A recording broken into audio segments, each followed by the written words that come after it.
Hey G4G fans, Rob Winsky here at the training facility in Elmhurst. Today's episode is going to be discussing box squatting. Box squatting is a great form of squatting for those who lack mobility and flexibility around the hips, and it's going to teach proper depth. And if you have great depth as it is, this is a great way to enhance overall strength and power. It's just another variation to a squat that's going to, over a period of time, enhance your squat, make you squat more reps overall because you're stronger.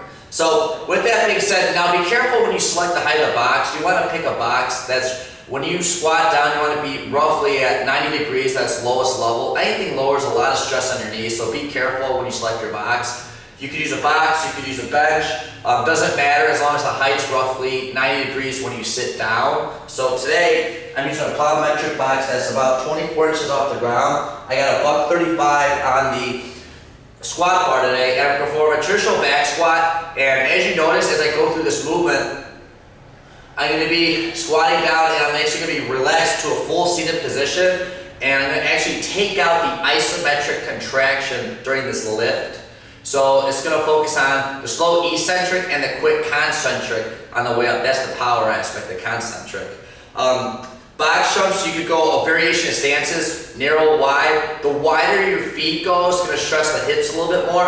So if you're looking to build up the hip strength, which is kind of a big deal in any sport, or even when it comes to squatting, it helps with stability and power, I would suggest going wider and have your toes slightly out. That's going to further enhance hip strength, and what's going to improve a little bit of mobility too. It's going to stretch out inner thighs a little bit. If you don't really have mobility issues, or if you're looking to build more quadricep strength, have your stance go more narrow. So you could have a couple different focuses on that lift. Both are great regardless, so it's just another variation you could add to your strength training regimen as an athlete or a fitness enthusiast. So as I get situated, I'm going to position the barbell high, so it's going to be a high bar placement.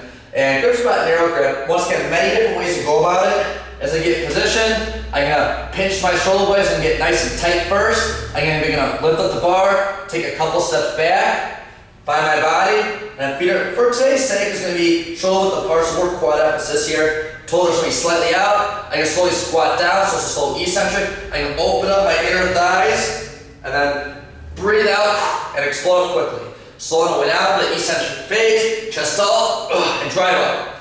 I'm going to take a deep breath in, and drive up. Slow on the way down for the eccentric contraction, and explode up. Okay? Slowly walk forward, staying tight, direct the bar, and there you have it. So, I just gave you a couple repetitions to give you a general idea of what it looks like. Once again, this is a great alternative to a traditional back squat. And this is also obviously enhance the strength of your front squats as well too. Until then,